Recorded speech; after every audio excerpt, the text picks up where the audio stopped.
তো বন্ধুরা সকলে কেমন আছো? আশা করি ভালো আছো। তো বন্ধুরা আজকে কিন্তু আবারও বেরিয়ে পড়েছি মাছ ধরার উদ্দেশ্যে আমরা। তো আজকে একটু নতুন জায়গায় যাচ্ছি, যেহেতু উপরের জল শুকিয়ে গেছে প্রায়, কারণ কয়েকদিন ধরে বৃষ্টি হচ্ছে না। আজকে আমরা এখানে জালটা পাতবো, নতুন একটি জায়গায় এসে তোমরা দেখতে থাকো কতটা মাছ পাই কি এখানে। নতুন জায়গা যেহেতু আমরা বলতে পারবো না কতটা মাছ এখানে রয়েছে কিনা। তো আমরা দেখো বলতে বলতে কিন্তু ভাই এখানে জাল পাতা স্টার্ট করে দিচ্ছে। এখানে আমারও জাল পাততে হবে, যেহেতু আজকে 2-3টে জাল বেশি এনেছি, সেক্ষেত্রে কিন্তু আমারও এখানে জাল পাততে হবে। আমি ভিডিও স্কিপ করে তো আমি মোটামুটি জালটা এখানে পাতবো। তো ভাই জাল পাতা কমপ্লিট হয়ে গেলে কিন্তু আমরা ভিডিওটা স্কিপ করে আমারও জাল পাততে হবে। ভাই বলছে একা একা অত জাল পাতা সম্ভব নয়। যাই হোক বলতে বলতে ভাইয়ের প্রায় জাল পাতা কমপ্লিট, এখানে আমারও মানে জাল পাততে হবে, সেটার জন্য একটু স্কিপ করছি। স্কিপ করে তোমাদের আমি দেখাচ্ছি জাল তোলার সময়।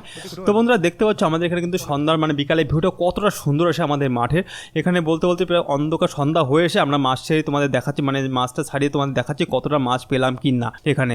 তো বন্ধুরা দেখো আমরা কতটা মাছ পেয়েছি এখানে, পুঁটি, জিওল, গুথে, পাকাল, বিভিন্ন রকম দেশি মাছ কিন্তু আমরা এখানে পেয়েছি। তো এরকম সঙ্গে জুড়ে থেকো, চ্যানেলটিকে সাবস্ক্রাইব করে রাখো। ধন্যবাদ।